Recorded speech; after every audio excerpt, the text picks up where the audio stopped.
बूढ़ा होके मरने तक, ये पूरा जो उसकी ज़िंदगी का लाइफ टाइम है ये उसके एनवायरनमेंट से मुतासर होता है।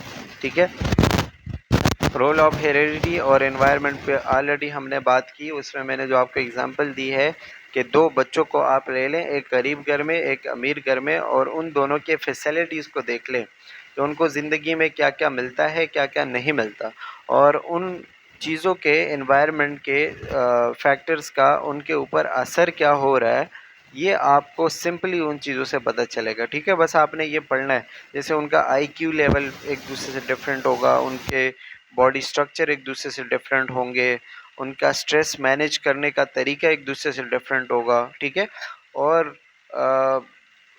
दुनिया को देखने का जो उनका नज़रिया होता है, डिफरेंट चीज़ें होती हैं। तो ये आपने बस एक नज़र देखना है एनवायरनमेंट का और हेरेडिटी का क्या रोल होता है। इसके अलावा ट्विन स्टडीज़ बताया गया है। तो ट्विन स्टडीज़ यानी ट्विन्स, आपको पता है जो दो बच्चे जुड़वा जिसको हम कहते हैं एक साथ पैदा होते हैं। ठीक है, उनमें अक्सर चीज़ें सिमिलर होती है, जैसे कि उनकी जो शेप है, शक्ल है, फेशियल स्ट्रक्चर्स अक्सर एक जैसे होती हैं। ठीक है, उनके ट्विन्स के दो टाइप्स होते हैं, एक को हम कहते हैं मोनोजाइगोटिक, दूसरे को हम कहते हैं डाइजाइगोटिक। मोनोजाइगोटिक वो ट्विन्स होते हैं जो एग है यानी जिससे बच्चा पैदा होता है, वो एक जब फेलोपियन ट्यूब में आता है तो फेलोपियन ट्यूब में वो डिवाइड होता है और एक से दो बनते हैं। ठीक है, तो एक एग है लेकिन उससे आगे जाके डिवाइड होके दो बन गए तो वो मोनोजाइगोटिक कहलाएगा और उससे दो बच्चे पैदा हो जाएंगे। ठीक है, जिसमें सेम जीन्स और सेम क्रोमोसोम, सारी की सारी चीज़ें एक जैसे होंगी, यानी उनके बॉडी का स्ट्रक्चर, जीन्स, डीएनए, क्रोमोसोम, ये सारी चीज़ें तकरीबन एक जैसे होती है। दूसरा होता है डाइजाइगोटिक। डाइजाइगोटिक दो अलग अलग एग से बनता है, यानी उनका जो बिल्कुल जो पहले वाला एग होता है ना, वो एक नहीं होता, वो बिल्कुल अलग अलग होते हैं। यानी ओवरी से एट अ टाइम दो एग्स रिलीज होते हैं, दोनों अलग अलग फर्टिलाइज होते हैं और दोनों अलग अलग बच्चे बनते हैं।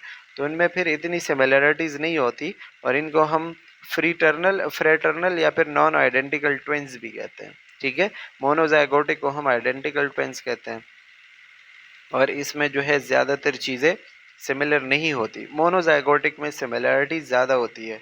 इसकी वजह क्या है? क्योंकि वो जो दोनों ट्विन्स हैं वो एक ही एग से बने हुए हैं, भले एग आगे जाकर डिवाइड हो गया लेकिन शुरुआत में वो एक ही था। ठीक है, आगे आपको यहाँ पे इसकी डायग्राम बताई गई है आइडेंटिकल ट्विन और फ्रेटर्नल ट्विन्स की। ठीक है, एग्जाम्पल भी लिखी हुई है, एग्जाम्पल तो खैर पढ़ लीजिएगा एक नज़र, बस इसमें इतना कुछ है नहीं। How do your life experience influence genes, ये भी एग्जाम्पल ही है, जो मैंने आपको दो बच्चों के एग्जाम्पल दिए ना, वही बस सिंपल करके मैंने आपको बताया। लास्ट में आपको वो बताया हुआ है कि जो जे और के, जेनिफर एंड कैरन का बताया हुआ है। अगर आप देखेंगे तो दोनों का बॉडी स्ट्रक्चर स्टार्ट में एक जैसा है। ठीक है, लेकिन फिर आप नेक्स्ट डायग्राम में देखें तो उनके एक जो है वो सब्जियां और हेल्दी फूड खा रही है और दूसरी जो है वो ऐसे फास्ट फूड और ये मिल्क शेक्स वगैरह ये सारी चीज़ें। फिर आप उनका रिज़ल्ट देखेंगे तो जो जेनिफर है वो बिल्कुल स्लिम एंड फिट है और जो कैरन है वो यानी कि फैट हो गई है। तो इसमें क्या है कि बस आपके एनवायरनमेंट का, आपके खाने पीने का आपके बॉडी के ऊपर असर होता है। ठीक है, that's all and thank you for